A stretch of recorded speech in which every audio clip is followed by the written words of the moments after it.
Hello everyone, welcome to the next lecture on Laplace transform. In this lecture we are going to discuss this example, that is find the Laplace inverse of 5 divided by s square plus 1 into s square plus 2s plus 2. Here we solve this example with the help of partial fraction. So our term is 5 divided by s square plus 1. Next is s square plus 2s plus 2.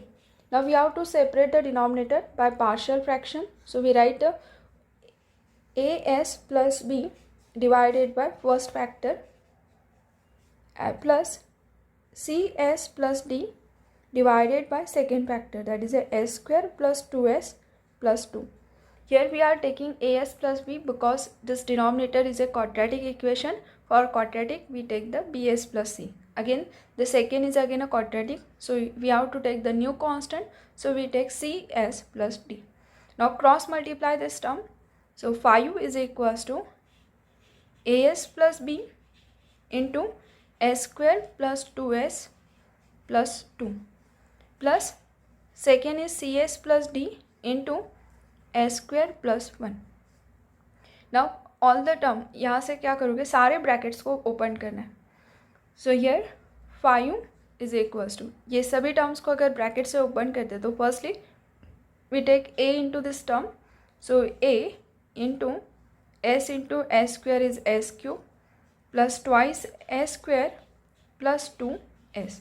तो a से इस bracket को open किया तो मैंने a को side में रख के सिर्फ s से इस टर्म को मल्टीप्लाई किया, प्लस b से ब्रैकेट को मल्टीप्लाई करेंगे तो ये b into this term, so b s square 2s plus 2. Now similarly we have to open this bracket, so cs से अगर मल्टीप्लाई करते हैं so c is a constant, so c in bracket s multiply, so it is a s cube plus s plus d in bracket s square plus 1. Just हमने पूरे bracket को open करके एक एक कांस्टेंट के लिए एक एक टर्म लिख दिया, तो a into this term b c d. और आपको कहा था कि जब आपके टर्म्स लेंदी होंगे तो that time we have to use the equating coefficient term. अब इक्वेटिंग टर्म की हेल्प से अगर आपको फाइंड आउट करना है तो सबसे पहले हम कांस्टेंट इक्वेट करेंगे, then coefficient of s, then s square s cube. कैसे भी इक्वेट किया तो कोई फ़र्क नहीं पड़ता है, अल्टीमेटली हमें सारे ही टर्म्स इक्वेट करके इक्वेशन मिलेंगे और उन्हीं इक्वेशन को सॉल्व करके we have to find the values of this constant a b c. So firstly we equate the constant, so here left hand side constant term is 5 equals to, यहाँ पे कोई constant नहीं है, all term contain s, here b into 2, so it is a twice b and d into 1, so it is a d. Second is equate the coefficient of s. अब s जहाँ पे उसके coefficient, left में s नहीं है तो we can write it is a 0s. जो term absent है उसके लिए हम लेते हैं 0.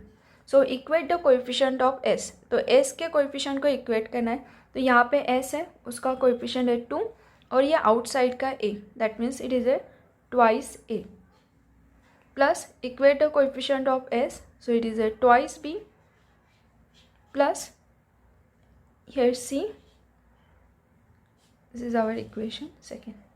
ना equate the coefficient of s square, तो लेफ्ट साइड में अगेन s स्क्वायर का कोई टर्म नहीं है, that means it is again a 0. Here s square का कोएफिशिएंट 2 एंड ये ब्रैकेट का a अगर मल्टीप्लाई हो जाएगा तो total coefficient of s square is twice a, then plus it is a b plus here no term of s square, then this is a d. Now next is equate the coefficient of s cube. Left side is 0, in the right hand side s cube coefficient is a. Here s cube का कोई term नहीं है, s cube, तो ये c multiply होकर यहाँ पे होगा c. This is our equation number 4. अब इस इक्वेशन a 1 2 3 4 इनको सॉल्व करके हमें कांस्टेंट को फाइंड आउट करना है. So here from first equation, now from first equation we can write d is equals to 5 minus 2b. All जो terms है वो सिंगल वेरिएबल में कन्वर्ट करेंगे ताकि हमें इजीली आंसर मिले. सो इक्वेशन 1 से d इज इक्वल्स टू हो जाएगा 5 minus 2b. Now equation number 4 simple है, सो डायरेक्टली इक्वेशन 4 पे अगर आते हैं तो from equation 4 C is equals to minus A. So C और A का रिलेशन मिल गया D और B का.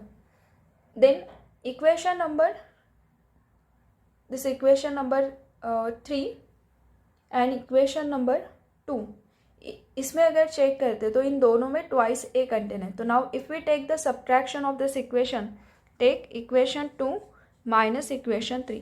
ये आगे का प्रोसेस सॉल्विंग दिस इक्वेशन, ये आपके मन से आप कोई भी मेथड से सॉल्व कर सकते हैं. सो यहाँ पे 2a 2a सेम है, तो इस टर्म को हम एलिमिनेट कर सकते हैं बाय सब्ट्रैक्टिंग. तो take the subtraction of equation 2 and 3. So here twice a get cancel and it is a b plus c minus d equals to 0. But d का जो वैल्यू है वो b के फॉर्म में हम लिख सकते हैं. So b as it is c minus d is our 5 minus 2b equals to 0. That means b plus c minus 5 plus 2b equals to 0. So here c is equals to 5 minus 3b. So c convert हो गया b में, और a और c का तो already relation है. सो ये क्या हो रहा है, सारे के सारे कांस्टेंट किस में कन्वर्ट हो रहे हैं, b के अंदर. तो this value, and from this term we can write a is equals to, a is our minus of c. So a अगर माइनस ऑफ 3 है तो that is a 3b minus 5. So c की quantity को just minus से multiply करो, तो that is nothing but our a. So here put this value in equation number 2 और in equation 3. हमने 2 और 3 को सॉल्व करके ये निकाला था. So now put this value in any one equation. So suppose we put this value in equation number 3. Equation 3 is our twice a plus b plus d equals to 0. Now we have to convert all the constant into single constant. So here twice a is our 3b plus minus 5 plus b, and d is equals to 5 minus 2b equals to 0. So therefore it is a 6b minus 10 plus b plus 5 minus 2b equals to 0. Is a 5b equals to 10 minus 5, that means b equals to 1. So value of b is 1. So from this term we can find the value of remaining constant. So a is equals to what? So b is, if the value of b is 1, to put here, so we get it is a 3 minus 5, that is minus 2. b is 1 and c equals to, c is nothing but minus of a. So c और a का relation ही था. तो a का value अगर -2 है तो c is 2 and d is equals to, here d is equals to 5 minus 2b. तो d is equals to 5 minus 2b, that is a 5 minus 2 is 3. So a b c all constant का values मिल गया. So in this way we find the values of constant by equating the coefficients of s. Now in the next step we have to put the value of a b c d in this term. So here a is equals to our minus 2 s plus b, b is 1 divided by s square plus 1 plus cs plus d, c is 2 s, d is 3 divided by s square plus 2s plus 2. Now we require the Laplace inverse. So apply the Laplace inverse both sides. So here Laplace inverse of 5 divided by s square plus 1 into s square plus 2s plus 2 is equals to, here Laplace inverse of minus 2s plus 1 divided by s square plus 1, and Laplace inverse is a linear, so we can term wise separate this term. So Laplace inverse of twice s plus 3 divided by s square plus 2s plus 2. Now here in the next step, here base से term को अगर separate करते हैं तो यहाँ पे हो जाएगा -2 Laplace inverse of s divided by s square plus 1 plus Laplace inverse of 1 upon s square plus 1 plus Laplace inverse of here twice s plus 3 divided by, अगर ये क्वाड्रेटिक इक्वेशन इस टाइप के है तो इसे हम परफेक्ट स्क्वायर के form में कन्वर्ट करेंगे, और उसके लिए ये जो टर्म रहता है we can write it is s plus one bracket square plus one. अब ये टर्म किस तरह से लिखते हैं, क्योंकि हर टाइम पे यही क्वाड्रेटिक इक्वेशन आएगा नेसेसरी नहीं है, सो इक्वेशन चेंज हो सकता है। तो ये डिनोमिनेटर की टर्म को परफेक्ट स्क्वायर में कैसे लिखते हैं, ये s square plus 2s plus 2। सो सबसे पहले इसका मिडल वाला टर्म देखो, s का कोएफिशिएंट है 2, इस एनी कोएफिशिएंट जो भी s का कोएफिशिएंट है उसको 2 से डिवाइड करना है, जो आंसर आएगा वो आंसर इसमें प्लस माइनस करना है, मतलब ये s square plus 2s plus 1 and minus 1। So ये जो टर्म रहता है ना वो ऑलवेज परफेक्ट स्क्वायर का फॉर्मूला बनता है, that is s plus 1 bracket square and here it is plus 1। That's why this term we can write s plus 1 square plus 1। तो क्वाड्रेटिक इक्वेशन कोई भी रहो, लेकिन अगर डिनोमिनेट ये मिडल टर्म इस तरह से है तो इस टर्म को क्या करोगे, कोएफिशिएंट ऑफ s को डिवाइड बाय 2, और ये जो भी टर्म रहेगा इसका स्क्वायर ऐड एंड सब्ट्रैक्ट। यहाँ पे 1 आया इसलिए 1 का स्क्वायर तो 1 ही होता है, बट अगर यहाँ पे 2 4 3 एनी टर्म आता है तो उसका square add and subtract this one. Now here s is s plus 1, तो न्यूमरेटर में भी s प्लस 1 होना चाहिए ताकि s replace by s plus 1, इस तरह से हम शिफ्टिंग प्रॉपर्टी यहाँ पे यूज़ कर सकते हैं। बाकी फर्स्ट 2 टर्म्स के लिए कोई प्रॉब्लम नहीं, because it is a standard formulas.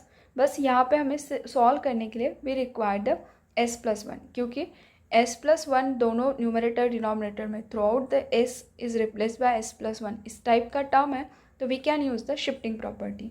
So here in a next step, minus 2, this is the standard formula of cos t, then plus Laplace inverse of 1 upon s square plus 1 is a sin t, plus Laplace inverse of, here ये जो term है इसे मुझे s plus 1 लिखने के लिए we write it is a twice s plus 2 plus 1 divided by s plus 1 square plus 1.